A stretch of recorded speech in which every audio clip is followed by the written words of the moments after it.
¿Cómo no empezar justamente diciendo gracias y usando esta camiseta también? Porque esta camiseta se porta con mucho orgullo.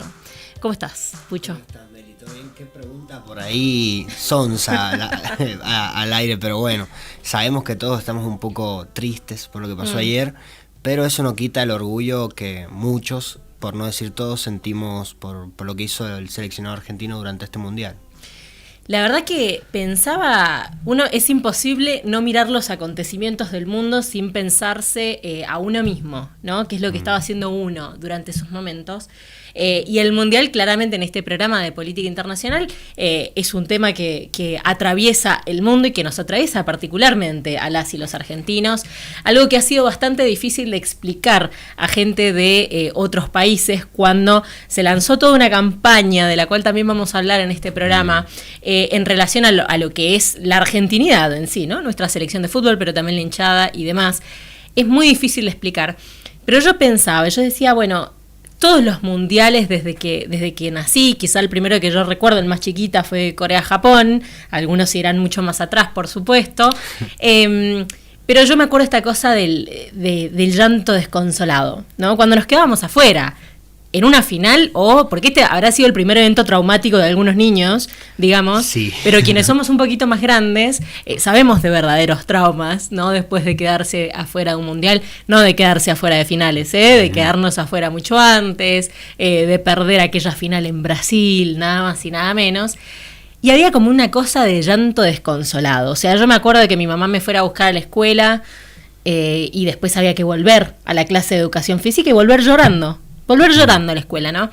Y ayer pensaba y decía, Messi hizo que estas finales o el final de la Copa del Mundo, sea en la etapa en la que sea, no fuera ese llanto desconsolado, ¿no? Porque hay una cosa detrás del, esta selección estaba engualichada, siempre estábamos a punto, y llegó la escaloneta y terminó con esa maldición, ¿no? Y hay una cosa después, infartoneta, nos dice acá Gustavo Recabarren, hay una cosa de cómo cambiaron los mundiales, después de Qatar también, y de que, bueno, a veces se pierde, y que eso también hay que reconocerlo, ¿no? O sea, la Argentina jugó una muy mala final realmente, no se merecía ganar ese partido. Podremos hablar, y voy a aprovechar que tengo a mi periodista de deportes internacionales, sobre qué pensamos de las amarillas, de la amarilla Enzo Fernández, algunas cositas que nos pueden traer polémica. Bueno, la realidad es que para ganar hay que patear al arco, ¿no? Y eso prácticamente no sucedió con la Argentina.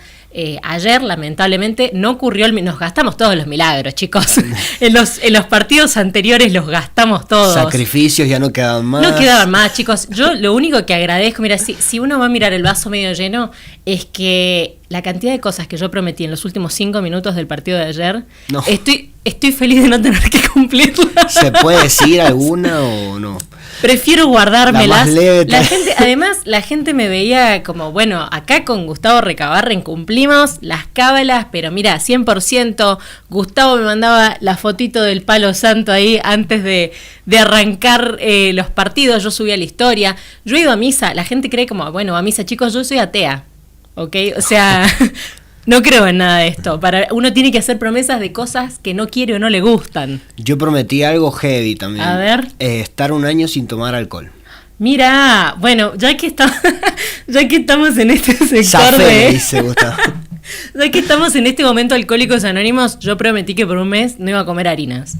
Siendo una persona, Día del Amigo, medialunas, ¿no? Bueno, empanada, todo, era un montón para mí. Lo veo viable. Sí, yo no lo veía. Un año es un montón. Era un montón. Un año.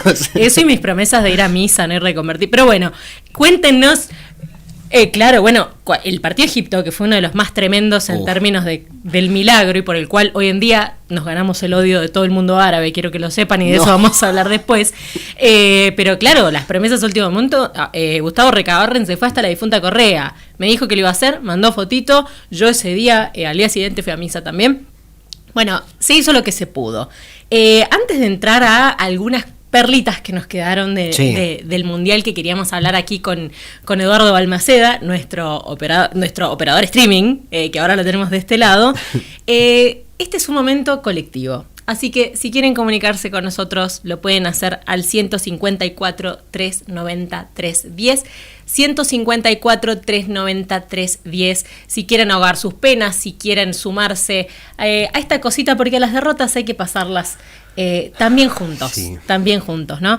Algo que decir concretamente del partido de ayer, desde lo futbolístico, si querés, algo que te haya dejado, alguna cuestión con las amarillas, la fotito de Paredes bien bostero al final, chicos. ¿Todos vieron eso? Que le sacaron roja a... Yo no sabía, perdón la ignorancia futbolística, que podés sacar tarjeta después de que termina el partido. Sucedió ayer con Paredes, que bueno, se puso medio bostero y no voy a decir que me pareció mal. No voy a decir golpes de puño de Paredes. Quedó una foto, una pintura renacentista de Paredes agarrando un español del cuello. Lo que no recuerdo es por qué sucedió eso. O sea, solo toma la imagen de Paredes agrediendo a este jugador de España, pero no recuerdo cómo inició todo. Pero bueno, me imagino que va de la mano con la calentura de perder también. Sí, también como cuando fue el partido de Inglaterra, ¿no? Cuando Bellingham le pega el cachetazo al Colo Barco. Sí. Y que son cosas que primero no te las quieren mostrar, ¿viste? Queremos hacer de cuenta como que el fútbol es esta cosa toda bonita y fifí como les gusta a los europeos, que les falta un poquito de Copa América, ¿no? Y viste que se pierde, de hecho lo del Colo Barco también, quedó como un video que apareció medio después en redes. ¿Se supo al final si el Colo le dijo algo? O sea, sí, es como que les festejó, no sé si en la cara, pero bastante cerca a los jugadores. Es como que entró, él estaba como suplente y entró a la cancha y como que les cantó el gol y bueno, ahí se quedó Bellingham con la pica y... Sí, le pegó un cachetazo al tipo. Un famoso coscacho. Un coscacho, claro. Ese es... un correctivo, no sé cómo le quieran llamar. Que además, mucho meme también sobre el Colo Barco, de que lo llevaron para sostener los celulares de los jugadores, ¿no? ¿Qué pensamos de las amarillas? ¿Te pareció que estuvieron todas bien puestas ayer? Y bueno, si hablamos de amarilla... ¿Cómo no pensar lo que sucedió con Enzo Fernández? Sí. Que la verdad, si uno está jugando una final, hacerse amonestar como lo hizo Enzo Fernández, y me duele decirlo porque para mí fue uno de los mejores jugadores de la selección a lo largo del Mundial, o sea, ¿es de amarilla? Sí, no, o sea, depende del árbitro realmente, porque hizo como un gesto y por eso le ponen amarilla, o sea... Capaz que otros árbitros no, pero al ser una final, sí es como que te pueden sacar cosas por todo. Y sobre todo teniendo en cuenta que hay una campaña, no sé si a ustedes les llegó esto, en la Argentina le están diciendo, en el resto del mundo, nos están diciendo VAR Argentina, ¿no? Porque sobre todo los árabes se quedaron muy calentitos. Pero no habíamos comprado el Mundial, es lo claro, que no nos alcanzó, viste, pusimos todos nuestros 2 pesos y no nos alcanzó para comprar la final. Tremendas las cosas que se decían. En inglés hay una frase que es como el underdog, ¿no? Como el hinchás por el Cabo Verde del partido, ¿no? El inferior. Claro, el que viene a todo pulmón, ¿viste? El que en realidad no le da, pero está ahí. Sí. Chicos, había gente, amigos míos de otras partes del mundo, que en el partido de Inglaterra llamaban a Inglaterra el underdog, ¿no? O sea, es no, bueno, si andás por Inglaterra ya es un montón. Es un montón. Es que pasó en este Mundial. Hubo mucho, bueno, si hablamos de amarillas y demás, claramente los que se quedaron muy enojados por ese partido contra Egipto porque le anularon un gol que para los árabes fue épico. Y claro, yo entiendo que te anulen un gol es fuerte, ¿no? Pero bueno, a veces pasa. O sea, hubo una infracción contra el Licho Martínez. Lo que sí, antes de empezar esa jugada, ¿no? Lo que sí hay que decir es que, bueno, qué tan subjetivo a veces pueden ser las decisiones, ¿no? Porque tenemos cada vez un fútbol más limitado por la técnica, por todo lo que se observa desde la tecnología, ¿no? Y sin embargo, hay una cosa también de, el fútbol es un juego de contacto, cuando ese contacto es más leve, es más fuerte, y ahora ya esta cosa de, te sacan una amarilla por hacer una burla. Y después a Cucurella, que lo vamos a escuchar comiéndose una paella, eso es lo que más me duele de haber perdido ayer. De haber perdido contra gente que no sabe, ¿viste? No sabe hacer memes, no sabe alentar, y después nos vamos a comer 4 años de la canción más terrible que puede haber, que se te va a meter en el cerebro. Encima haber festejos, bueno, es que no debería haber visto nada de España, pero aún así lo hice, y ¿para qué? Dije. No saben ni festejar, eso es lo que da bronca. Eso es lo que da bronca y sobre todo da bronca ver a muchos hermanos latinoamericanos apoyando a los colonizadores de nuestra tierra. Pero bueno, así es el fútbol. Hay que decir que este mundial fue un mundial con mucha polémica, muchísima. Con Pucho lo hemos hablado muchísimo aquí. Ya hemos tocado, creo que lo principal para mí tuvo que ver con el trato hacia la selección iraní. Cuando estamos hablando de un partido, un equipo, un país organizador que estaba en guerra con un país que clasificado, que volvió a atacar a ese país mientras estábamos viendo el mundial. O sea, eso es tremendo, lo tocaremos otros días porque hoy vamos a hablar de fútbol y hemos hablado ya sobre esto con Eduardo. Ahora, si hablamos de polémicas, una de las grandes fue una tarjeta roja para Estados Unidos en 16avos, si no me equivoco. Sí. Si yo les digo que un presidente puede decidir si se saca o no una tarjeta roja, ¿me creen? Y mira, tuvimos Mundial 78 acá y ya hemos hablado de algunas polémicas en relación a la dictadura militar, pero contame qué pasó con el jugador de Estados Unidos al que le sacan una roja y después, sin embargo, juega el próximo partido. Exactamente, el partido en cuestión es uno de 16avos de final entre Estados Unidos y Bosnia-Herzegovina. Y el jugador en cuestión es Folarin Balogun, quien había recibido una tarjeta roja tras una revisión en el VAR. ¿Qué pasó? Tras la expulsión, Donald Trump intervino, pero directamente porque llamó al presidente de la FIFA para obviamente protestar la sanción y declaró públicamente que la falta ni siquiera había existido. Mirá la imagen que tenemos ahí. Es una imagen muy realista. Por lo que entiendo, claro, lo que se hace con este llamadito de Trump por su propio equipo, no es que se elimina esa roja, sino como que se suspende la falta. Sí. Y entonces el tipo puede jugar el próximo partido. Ese es el caso. Exactamente, voy a tratar de explicarlo lo más sencillo posible. El comité disciplinario de la FIFA, que fue el que decidió levantar esta suspensión, recurrió al artículo 27 del reglamento. ¿Qué dice básicamente este artículo? Es que otorga a los órganos judiciales de la FIFA la facultad, como decías vos, de suspender condicionalmente la ejecución de una sanción. En definitiva, no borra la tarjeta ni quita la sanción, sino que la deja en suspenso. O sea, el castigo está en suspenso. Eso nos habla de que evidentemente es importante tener buenos abogados cuando uno juega en el Mundial. La próxima invertimos más en eso que en jugadores. Es tremendo lo que pasó. Claro que eso después se diluye porque, bueno, Estados Unidos va con Bélgica y pierde por goleada. Entonces, era un escándalo. Era un escándalo tremendo.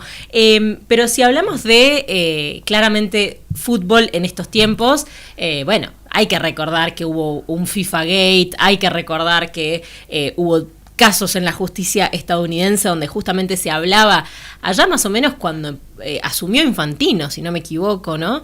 En la FIFA justamente empezaron a saltar un montón de casos de los cuales siempre se habló, ¿no? Muy relacionados a Estados Unidos, pero evidentemente el vínculo entre Infantino y Trump está mejor que nunca. Ayer cuando bajaron al estadio para entregar el trofeo para los españoles, las medallas para los argentinos, abucheadísimos. Encima la Copa del Mundo estaba en la caja de Louis Vuitton. Tremendo. Este mundial, ¿y qué pensamos de ese show a los Super Bowl de medio tiempo cuando la estábamos pasando re mal? La verdad que escuchar eso y estar a la expectativa de lo que iba a pasar, no sé, y como lo veníamos tratando en las otras columnas, o sea, no sé por qué Estados Unidos quiere convertir el fútbol en el básquet, en la NBA, porque son deportes distintos, con fines distintos. Es que no pueden prestar mucha atención como mucho tiempo seguido por ahí en Estados Unidos, ¿viste? Encima el show de apertura también horrible, no sé, a mí no me gustó realmente, porque encima estaba el streamer, que es el que intentaba mufar a Argentina, ahí Show Speed. Uy, sí, otra vez. Encima arrancar con eso ya fue terrible. Sí. Todo, nada salió ayer como queríamos que saliera, ¿no? Pero cuando sí salió bien, y me parece que quizás estamos mal acostumbrados y no festejamos lo suficiente estas cosas. Pero Argentina le ganó un partido histórico a Inglaterra, y no solamente se le ganó en la cancha, ¿no? Sino que hubo esta famosa bandera que en realidad venía de unos hinchas que se la tiraron al campo. Era una sábana. Que habían pintado, una sábana del hotel que habían pintado. Lo Celso agarra esa sábana y los demás jugadores, viene el Licha y vienen todos, la levantan. y cantan con una bandera que dice las Malvinas son argentinas, a pesar de que sabemos que eso nos puede traer sanciones en la FIFA, a pesar de que sabemos que ya ha habido otros equipos argentinos que han levantado un cartel diciendo lo contrario y después ha habido que pagar multa por eso mismo. Los jugadores de la República Argentina levantaron esta bandera nada más y nada menos que jugando contra Inglaterra, ¿no? ¿Qué tenés para decirnos de ese partido? Primero que me pregunto si aún existen personas que dicen que el fútbol no tiene nada que ver con la política. Uh-huh. Si no, que miren esta imagen. Tal cual. En primer lugar. Y segundo, también recuerdo que tratamos en una columna una especie de bandera también que había llevado la hinchada de Irán a un partido, que no sé si al final eso quedó en la nada, pero es como que esto tuvo más repercusión. Sí. Y es como que ya previamente se había prohibido y se había dejado en claro, incluso desde el gobierno argentino, que no podían ingresar banderas con este tipo de frases. Uh-huh. De hecho, eso me parece tremendo, escuchar a funcionarios de la Argentina, escuchar al presidente de la Argentina decir que esto había sido una imprudencia. Bueno, igual tenemos de presidente un fan de Margaret Thatcher, así que no espero mucho más. Sí. Y bueno, este partido también es como un mimo al alma después de lo que pasó ayer. A ver, yo no creo que ya me conformaba con esto, pero sí sentía que era un partido que teníamos que ganar. Sí. Porque hay una generación, y me incluyo, que no vio a Argentina jugar contra Inglaterra en este tipo de instancias. Porque, no sé, en el 98 creo que fue la última vez, y después en el 2002, pero fue en fase de grupos. Y bueno, en mi caso yo era muy chico, no recuerdo. Claro. Entonces este partido significaba mucho para otras generaciones que no habían visto estos encuentros. Y bueno, como vos decías, Javier Milei habló de esto, obviamente, y tengo algunas frases que dejó. No sé si te quiero escuchar, mira, pero dale. Respecto a esta bandera.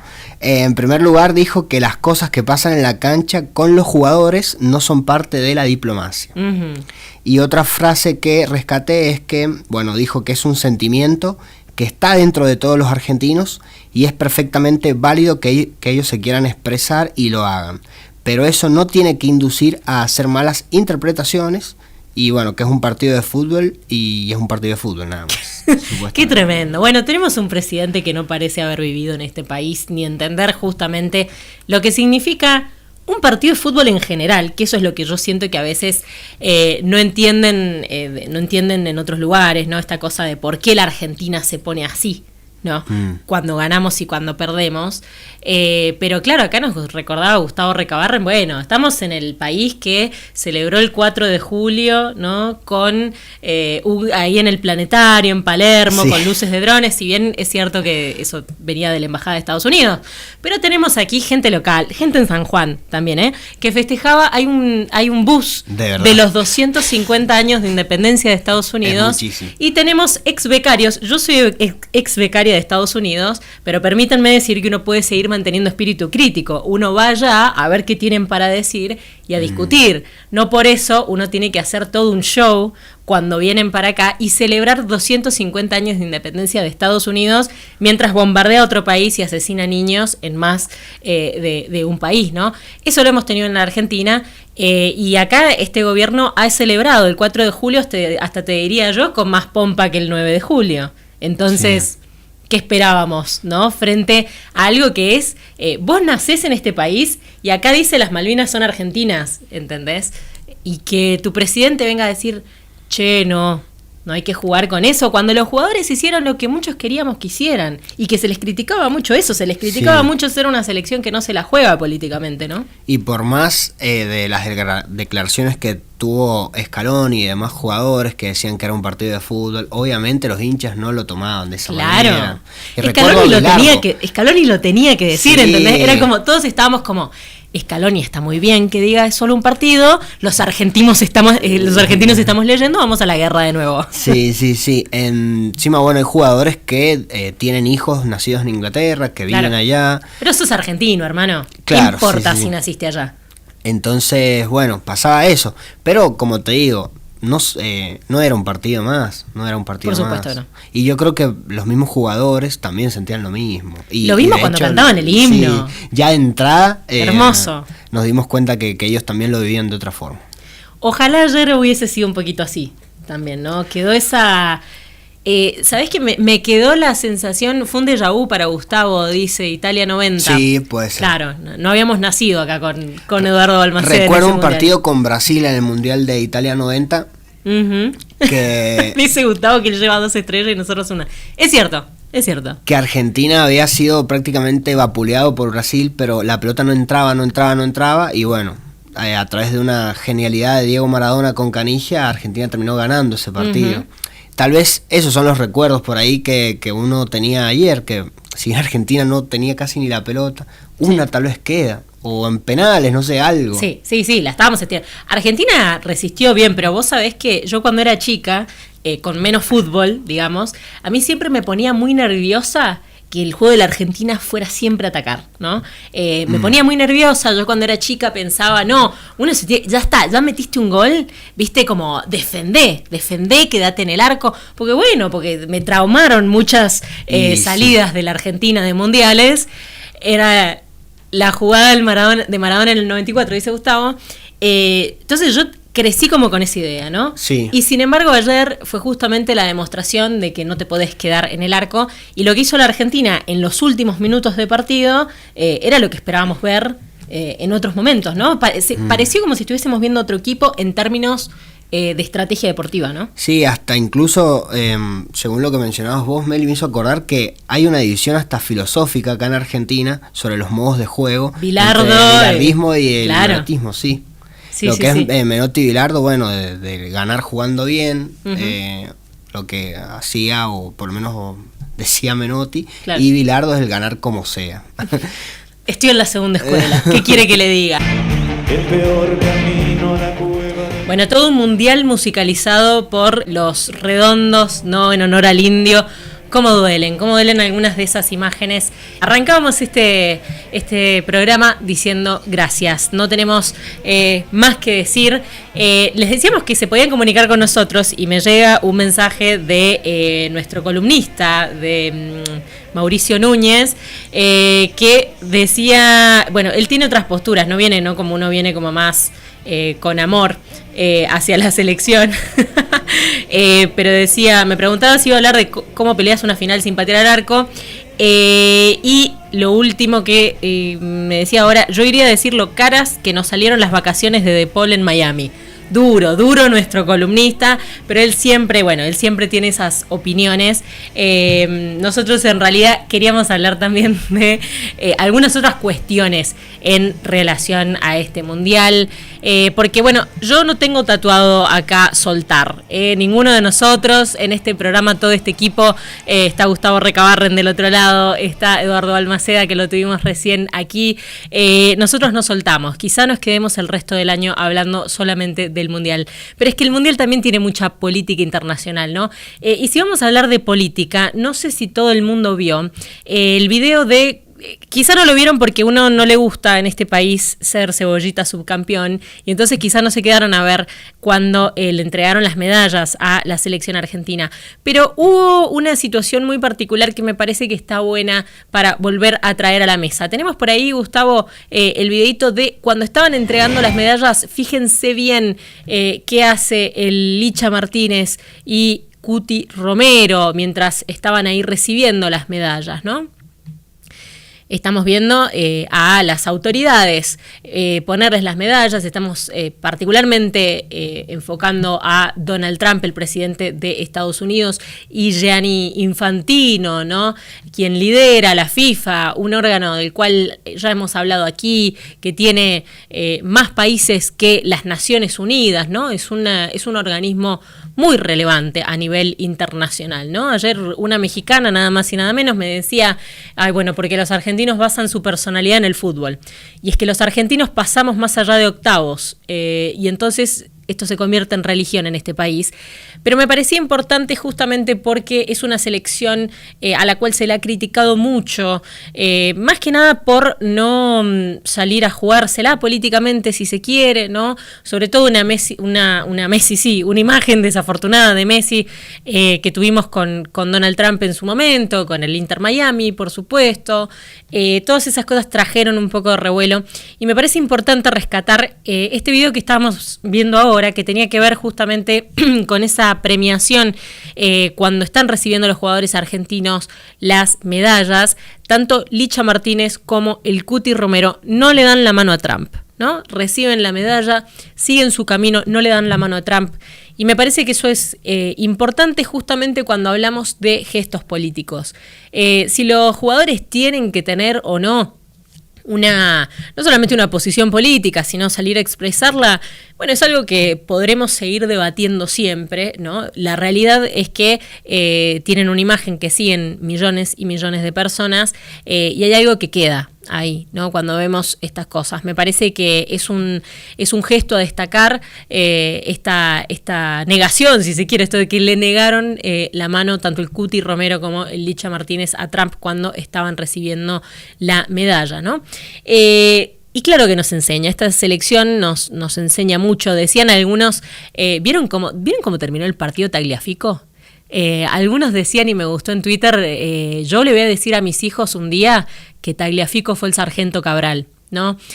Tagliafico terminó. Me parece tremenda la imagen donde está destruido en el piso y el tipo se levanta, ¿no? Y me parece que eso es la Argentina. Ayer no se pudo, fue un partido mal jugado, eso está claro. Podremos discutir algunas decisiones del árbitro si se quiere, pero no nos vamos a convertir en Egipto, no nos vamos a convertir en Egipto diciendo que el Mundial estaba comprado, ¿no? Porque no les gustaron algunas decisiones arbitrales. La Argentina no merecía ganar ayer, pero sí merecía traernos la felicidad que trajo a esta plaza cuando le ganamos a Inglaterra, por ejemplo, ¿no? Y sin embargo, hay algo muy claro, y es que yo no sé cómo está su algoritmo en redes, ¿no? Pero ha habido una campaña en todo el mundo, de la cual hablábamos un poquito recién con nuestro operador de streaming, Eduardo Balmaceda, quien es también nuestro columnista de deportes. Decíamos, bueno, hay una campaña, uno puede plantear teorías conspirativas de dónde empezó. No sabemos del todo cómo arrancó esto. Lo que sí sabemos es que los algoritmos priorizan la polarización, ¿no? Y que la cantidad de contenido que se ha hecho internacionalmente es increíble. O sea, yo no sé si a ustedes les pasa en sus redes, pero en las mías están llenas y estuvieron llenas todo este mundial de mensajes de odio hacia la Argentina que trascendían ampliamente lo futbolístico. Porque yo tengo la creencia de que si nosotros tenemos el tipo de hinchada que tenemos, bueno, claramente nos tenemos que bancar cuando eso viene del otro lado, ¿no? Uno no puede, uno va a la guerra también en la hinchada, ¿no? Y por eso cuando uno está en la cancha salta, y a mí eso me decían mucho cuando yo estaba cubriendo el Mundial de Qatar y el Mundial de Rusia, me decía la gente ahí que nunca habían visto una hinchada como la Argentina, ¿no? Que no podían creer esta cosa de que el hincha es el jugador número 12, efectivamente, ¿no? Está ahí saltando, alentando por su equipo. Uno va también a jugar un partido. Y es más, si lo tenés que ver de espalda por cábala, lo verás de espalda. La hinchada no está ahí para ver el partido. La hinchada está ahí para ser parte, ¿no? Pero esta campaña que ha habido en relación a la Argentina trasciende ampliamente lo futbolístico. Nos han llamado de todo, nos han dicho racistas. Y vamos a hablar de eso, pero también me parecía importante hacer una pequeña, o basarnos un ratito en lo que ha sido la instrumentalización de la Argentina por parte de Israel. En este programa hablamos mucho de cómo Israel se ha convertido básicamente en un estado paria, ¿no? En el mundo, después del genocidio que ha cometido en la Franja de Gaza y que sigue cometiendo. Israel es un país que ha asesinado a niños matándolos de hambre también, ¿no? O sea, estamos hablando en esos términos, las imágenes son terribles, quizás ya no están en el centro de la escena, pero siguen ocurriendo, ¿no? Y lo que han hecho ahí empezaron después a hacerlo también de a poco en el Líbano. Hemos hablado mucho de eso en este programa. Y sin embargo, lo que hemos venido viendo quienes seguimos la política internacional es que desde hace algunas etapas del Mundial, Israel, o más bien los funcionarios israelíes, empezaron a subirse a la escaloneta, si se quieren, ¿eh? Nadie los llamó, nadie los invitó, bueno, los llamó el gobierno argentino en realidad, ¿no? Porque hemos tenido imágenes previo a la final de el embajador argentino en Israel, reuniéndose con Netanyahu, un líder que, recordemos, tiene una orden de arresto por la Corte Penal Internacional por los crímenes que ha cometido en Gaza, ¿no? Ese es el primer ministro de Israel. El el primer ministro de Israel debería ser arrestado si pisa cualquier país que no sea el suyo, ¿no? Porque, y el tuyo también, el problema es que no va a suceder. Estuvieron funcionarios argentinos reunidos con funcionarios de Israel. Israel estuvo haciendo publicaciones sin parar de parte no solamente del primer ministro Benjamin Netanyahu, sino de algunos de sus ministros más extremistas, ¿no? Como Itamar Ben-Gvir o Smotrich, tipos que salieron con camisetas argentinas, salieron a chicanear al rival como si estuvieran del lado de la Argentina. Y eso se sumó a una campaña que ya estaba complicada contra la Argentina, donde ya hablaban del racismo de la Argentina, ¿no? Como si no hubiese racismo en ningún otro país, no porque no haya que repensar las prácticas racistas que hay en los cantos de la hinchada o en nuestro país, por supuesto que hay que hacerlo, ¿no? Y a eso se sumó esto otro. ¿Y qué pasa? España ha sido en estos últimos tiempos uno de los mayores países que han estado hablando a favor de Palestina, hablando en contra de lo que hacía el gobierno israelí en Palestina. Hemos mostrado muchas veces aquí las palabras de Pedro Sánchez, ¿no? El presidente del gobierno español. Y entonces en el mundo, antes del partido Argentina-España, y mucho más cuando España lo ganó, se hizo una división tajante de hay que ir con España porque España está con la causa palestina y Argentina no. Argentina está con el sionismo, Argentina está con Israel. Y lamentablemente eso es algo que termina echando por tierra un activismo muy importante que ha habido en la Argentina en relación a la causa palestina. Y sí, también en el fútbol, escribí un artículo, vamos a hacer un poco, les voy a contar un poco de un trabajo que he hecho yo, pero más que nada porque me interesa contarles el contenido, porque entrevisté a un referente del BDS en la Argentina para hablar de lo que ha sido la Argentina con el fútbol en relación a Israel, mucho antes de que salieran ahora a hablar de que Argentina supuestamente apoya al sionismo, porque lamentablemente tenemos un presidente que se ha subido a la causa, ¿no? de Israel. Escribimos este artículo para el Club de la Cultura Árabe para recordar aquel momento en que la selección argentina de fútbol le dijo que no a Israel, ¿no? Y esto empieza con una historia tremenda y por eso quería contárselos, porque este referente al que entrevisté del BDS, el BDS es el movimiento de boicot, desinversión y sanciones, ¿no? Es un movimiento ciudadano de resistencia no violenta hacia el apartheid israelí que busca justamente de alguna manera emular lo que fue el activismo contra el apartheid en Sudáfrica, ¿no? Por eso tuvimos este tipo de acciones. Particularmente en la Argentina, ¿qué pasaba? Los llevo por un ratito al Mundial de México 86. Ustedes no se acordarán porque salimos campeones, ¿no? Pero ese mundial, Argentina llegaba bastante mal, llegaba a los tumbos, venía de perder amistosos justamente en un momento muy complicado, ¿no? Llegaba a ese México 86, había perdido contra Francia, había perdido contra Noruega y juega un partido con Israel. En ese partido, antes de ir al Mundial 86, Argentina golea. Ese partido termina 7-2 en Ramat Gan. Y claro, después Argentina sale campeón. Director técnico de ese momento, el doctor Carlos Bilardo, ¿no? Y entonces, ¿qué dice Bilardo? Este mundial se ganó porque Argentina jugó contra Israel y pasó lo que pasó, ¿no? Y esta es una tierra donde las cábalas se respetan. Entonces, ¿qué pasó? Cuando vino Italia 90, Bilardo dijo, se juega contra Israel de nuevo, y Argentina salió subcampeón en ese mundial. Entonces quedó esa cosita, quedó como una cábala de Bilardo que la Argentina debía jugar contra Israel antes de ir a un mundial, ¿no? Esta tradición la siguió Alfio Basile, la siguió Daniel Pasarela, se jugaba contra Israel antes de ir a un mundial. Y entonces llegó el 2010, mundial donde la Argentina iba a ir a jugar a Sudáfrica, el mundial a Sudáfrica, ¿no? Y el director técnico era nada más y nada menos que Diego Maradona. Bueno, la persona que yo entrevisté del BDS era bastante joven en ese momento y me contó la historia de que se organizan con un grupo de gente que ya estaban en una asociación, digamos, de solidaridad con Palestina, y lo que terminan haciendo es, bueno, le mandan cartas a la AFA, le mandan cartas al Ministerio de Deporte, ¿no? En relación a, ¿cómo va a jugar la Argentina con un país que viola los derechos humanos del pueblo palestino? ¿Por qué la historia no empezó con el ataque del 7 de octubre de 2023? Y entonces este grupo de gente manda esas cartas, pero tenía un as bajo la manga. Y es que una de esas personas organizadas conocía a alguien que habían sido compañeros de la primaria con alguien del equipo técnico de Diego Maradona.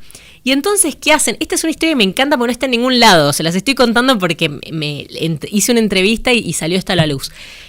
¿Qué hacen? Se contactan con esta persona y le hacen llegar al Diego en el Mundial del 2010, antes de que se jugara, había un partido previsto de Argentina-Israel, un amistoso antes del Mundial, le hacen llegar al Diego una carta y un CD, porque estamos hablando del 2010, un CD con información sobre lo que pasaba en Palestina. ¿Y saben qué pasó? El Diego fue el Diego. El Diego dijo, este partido no se juega. Y eso que Bilardo estaba en el equipo técnico, ¿se acordarán de eso? Era director de selecciones, si no me equivoco, algo así. Entonces, a pesar de eso, le dieron, Diego se plantó, dijo, esto no se juega, esto fue antes de la militancia del Diego por Palestina que arrancó después, ¿no? Después el Diego se paseaba con una cofia palestina, el Diego después dijo, en mi corazón soy palestino, le dijo eso al presidente de la autoridad palestina, Mahmoud Abbas. Pero esto pasó y uno diría, bueno, pero esa fue la selección que le dijo no Israel, fue el Diego, ¿no? Y el Diego era el Diego. Pero ¿saben que Messi también le dijo que no Israel? Hoy en día ustedes van a ver imágenes porque justamente Israel y los sectores alineados al movimiento sionista se quieren apropiar de la imagen de Messi, porque hay una imagen de Messi en el Muro de los Lamentos. Ustedes tienen que saber, esto es para que sepamos cuando nos atacan en redes, ¿no?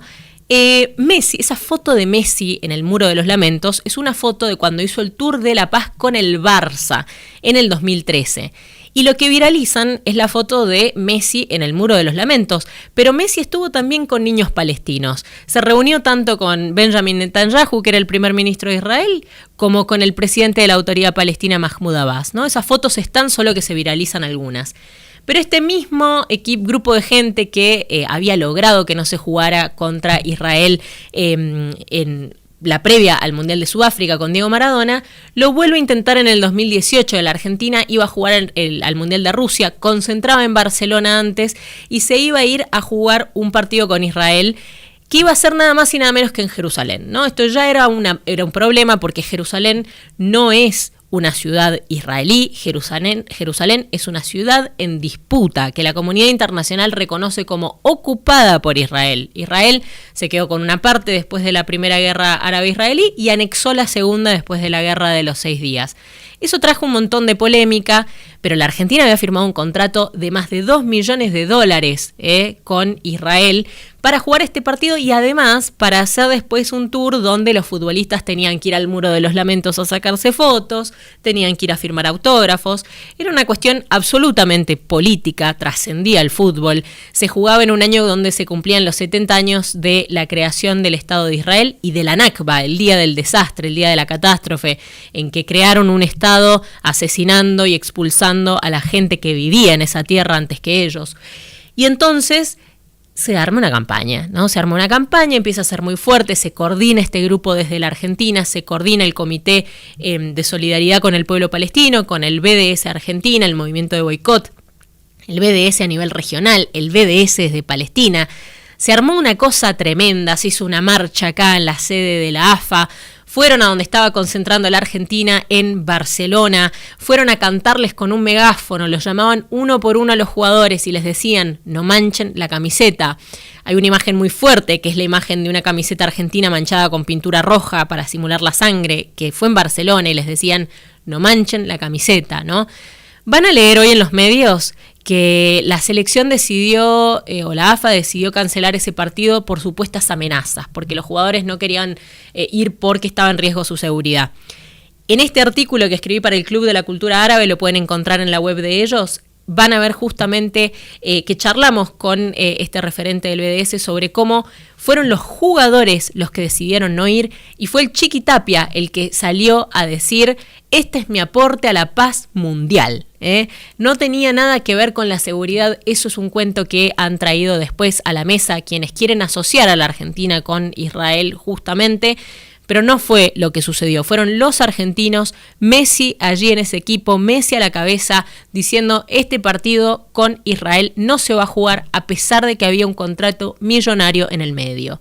Después hemos tenido lo que hemos tenido en este mundial, ¿no? Gente asociando a la Argentina con Israel, Israel subido a nuestros triunfos, Israel apropiándose de nuestros símbolos y agregando un granito de arena a esto que ha sido una campaña contra la Argentina, ¿no? Donde hay todo un mundo que dice acaba de ocurrir un genocidio en Gaza, ese genocidio lo cometió Israel y de repente Argentina es aliado de Israel, claramente nuestra política exterior hoy va por ahí y entonces hay que ir contra Argentina en esta final, ¿no? Nos olvidamos lo que hicieron los españoles si es por política en América Latina, ¿no? Sobre todo de parte de algunos hermanos latinoamericanos que prefirieron hinchar por ese otro lado.